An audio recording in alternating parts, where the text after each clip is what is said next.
찬송가 325장을 부르시겠습니다. 325장입니다. 예수가 함께 계시니 시험이 오나 겁없네.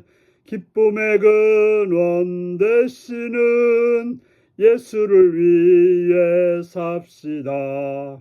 날마다 주를 섬기며 언제나 주를 기리고 그 사랑 안에 살면서 딴 길로 가지 맙시다. 이 세상 사는 동안에 주 이름 전파하면서 무한한 복락 주시는 예수를 위해 삽시다.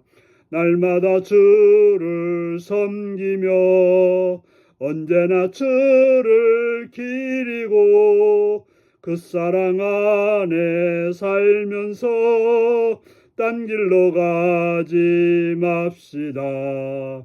이 세상 친구 없어도 예수는 나의 친구니 불의한 일을 버리고 예수를 위해 삽시다. 날마다 주를 섬기며 언제나 주를 기리고 그 사랑 안에 살면서 딴 길로 가지 맙시다. 주께서 심판하실 때 잘했다 칭찬하리니 이러한 상급 받도록 예수를 위해 삽시다. 날마다 주를 섬기며 언제나 주를 기리고 그 사랑 안에 살면서 딴 길로 가지 맙시다. 아멘. 이 시간 우리에게 주신 하나님 말씀은 느헤미야 6장 1절에서 14절까지 말씀입니다. 느헤미야 6장 1절에서 14절입니다. 교독하시겠습니다. 산발락과 도비아와 아라비아 사람 게셈과 그 나머지 우리의 원수들이 내가 성벽을 건축하여 허물어진 틈을 남기지 아니하였다함을 들었는데 그때는 내가 아직 성문에 문짝을 달지 못한 때였더라. 산발락과 게셈이 내게 사람을 보내어 이르기를 오라 우리가 오노 평지의 한촌에서 서로 만나자 하니 실상은 나를 해하고자 함이었더라. 내가 곧 그들에게 사자들을 보내어 이르기를 내가 이제 큰 역사를 하니 내려가지 못하겠노라. 어찌하여 역사를 중지하게 하고 너희에게로 내려가겠느냐 하매 그들이 4번이나 이같이 내게 사람을 보내되 나는 꼭같이 대답하였더니 산발랏이 5번째 그 종자의 손에 봉하지 않는 편지를 들려 내게 보냈는데 그 길이 이르기를 이방인 중에도 소문이 있고 가스무도 말하기를 너와 유다 사람들이 모반하려 하여 성벽을 건축한다 하나니 내가 그 말과 같이 왕이 되려 하는도다. 또 내가 선지자를 세워 예루살렘에서 너를 들어 선전하기를 유다의 왕이 있다 하게 하였으니 지금 이 말이 왕에게 들린지라. 그런즉 너는 이제 오라 함께 의논하자 하였기로 내가 사람을 보내어 그에게 이르기를 내가 말한 바 이런 일은 없는 일이요 내 마음에 지어낸 것이라 하였나니 이는 그들이 다 우리를 두렵게 하고자 하여 말하기를 그들의 손이 피곤하여 역사를 중지하고 이루지 못하리라 함이라. 이제 내 손을 힘있게 하옵소서 하였더라. 이후에 무엘다벨의 손자 들라의 아들 스마야가 두문불출하기로 내가 그 집에 가니 그가 이르기를 그들이 너를 죽이러 올 터이니 우리가 하나님의 전으로 가서 외소 안에 머물고 그 문을 닫자. 저들이 반드시 밤에 와서 너를 죽이리라 하기로 내가 이르기를 나 같은 자가 어찌 도망하며 나 같은 몸이면 누가 외소에 들어가서 생명을 보존하겠느냐. 나는 들어가지 않겠노라 하고 깨달은즉 그는 하나님께서 보내신 바가 아니라 도비야와 산발라색에게 뇌물을 받고 내게 이런 예언을 함이라. 그들이 뇌물을 준 까닭은 나를 두렵게 하고 이렇게 함으로 범죄하게 하고 악한 말을 지어 나를 비방하려 함이었느니라. 내 하나님이여 도비야와 산발락과 여선지 노야다와 그의 남은 선지자들 곧 나를 두렵게 하고자 한 자들의 소행을 기억하옵소서 하였더라. 아멘. 오늘은 거짓계략에 넘어가지 않는 믿음이라는 제목으로 말씀을 나누겠습니다. 계속해서 산발락과 도비야와 아라비아 사람 게셈과 그 나머지 원수들은 느헤미야가 성벽을 건축하는 일을 못마땅히 여겨서 아직 완성되지 않았을 때에 사람을 보내서 산발락과 게셈이 사람을 보내서 오노 평지에서 서로 만나자고 했습니다.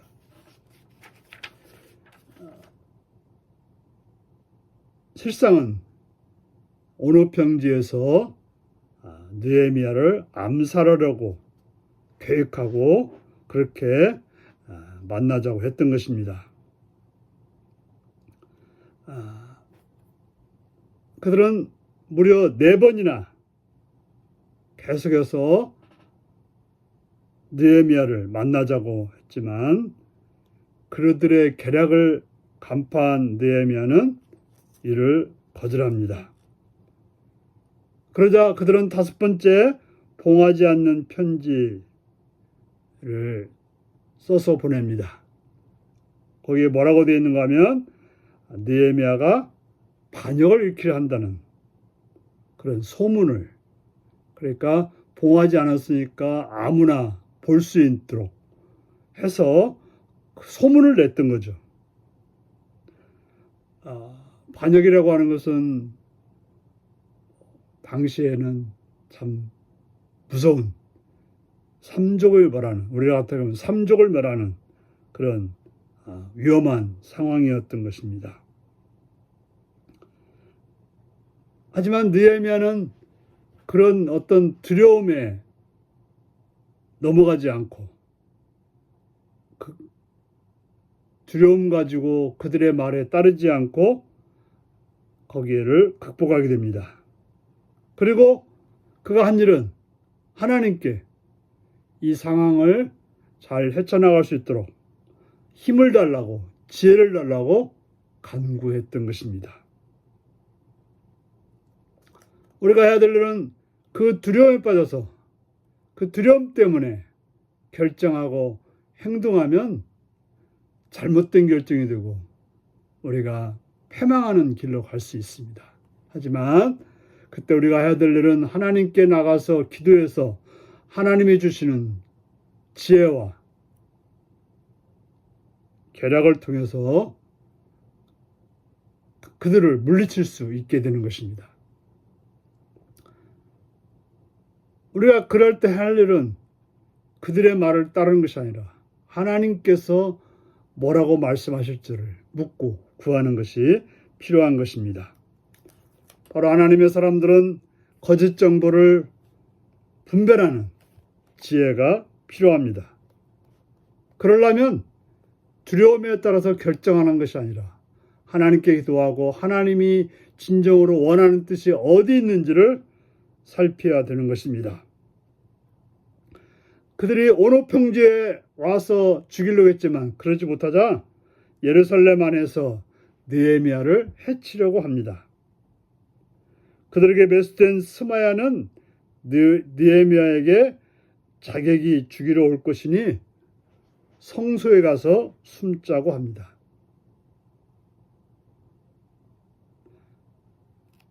성소는 제사장만이 들어갈 수 있는 곳인데 느헤미야로 하여금 거기에 숨게 해서 율법을 어길 뿐 아니라 거기서 느헤미야를 죽이려고 했던 것입니다. 만약에 그들의 충고를 들어서 성소에 숨었다면 자기 목숨을 위해서 율법을 어기는 그런 오명을 뒤집어 쓰게 되었고, 그렇다면 죽지 않았어도 명성과 지도력을 잃어버리게 되는 것입니다. 느헤미야는 죽음의 위협 속에서도 하나님의 말씀을 지키는, 그러니까 두려움 때문에 그들의 말을 들은 것이 아니라 하나님 말씀이 더 중요하기 때문에 하나님 말씀을 따르는 그런 결정을 하게 되는 것입니다. 바로 하나님을 의지하고 하나님께 기도하고 하나님 말씀을 따르려고 하는 자를 하나님은 지켜주시고 보호해주시고 함께해 주시는 것입니다. 우리는 거짓의 아비인 사탄에게 속지 않도록 늘 깨어 기도하고 하나님이 주시는 지혜에 따라서 행동하도록 우리는 늘 깨어 있어야 되는 것입니다. 우리가 하나님의 일을 하려 할 때 섣불리 행동하기보다는 진정 하나님이 뭐라고 말씀하시는지, 성령께서 나에게 뭐라고 말씀하시는지를 들을 수 있도록 기도하고 하나님 말씀 안에서 결정함으로 지혜롭게 하나님의 뜻을 이루는 복된 여러분들이 되시기를 바랍니다. 기도하시겠습니다. 자비로우신 주께 감사와 찬양을 드립니다. 원수 마귀는 우리를 거짓과 불의로 우리를 넘어뜨리고 또 죽이려고 합니다. 그럴 때마다 하나님께 기도하고 하나님이 주시는 지혜로 승리케 하여 주옵소서. 어떤 상황 중에도 하나님 말씀을 지키는 쪽을 택함으로 하나님의 뜻을 이루어 하나님 앞에 바로 서는 복된 삶이 되게 하여 주옵소서. 오늘도 함께 하실 주님을 찬양하고 감사드리오며 예수님의 이름으로 기도하옵나이다. 아멘. 하늘에 계신 우리 아버지의 이름을 거룩하게 하시며 아버지의 나라가 오게 하시며 아버지의 뜻이 하늘에서와 같이 땅에서도 이루어지게 하소서. 오늘 우리에게 일용할 양식을 주시고 우리가 우리에게 잘못한 사람을 용서해 준 것 같이 우리 죄를 용서해 주시고 우리를 시험에 빠지지 않게 하시고 악에서 구하소서. 나라와 권능과 영광이 영원히 아버지의 것입니다. 아멘. 말씀 묵상입니다. 대적들이 느헤미야에게 밖에서 만나자고 요청한 이유는 무엇인가요? 상대방의 옳지 못한 요청을 거듭할 때 나는 어떻게 거절하나요? 스마야가 전한 거짓 예언에는 어떤 함정이 있었나요?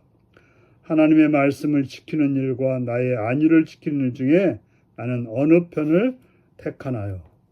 오늘 이 말씀을 묵상하시며 주 안에서 하나님께 기도하고 하나님의 편에서 행동하는 복된 여러분들이 되시기 바랍니다. 샬롬.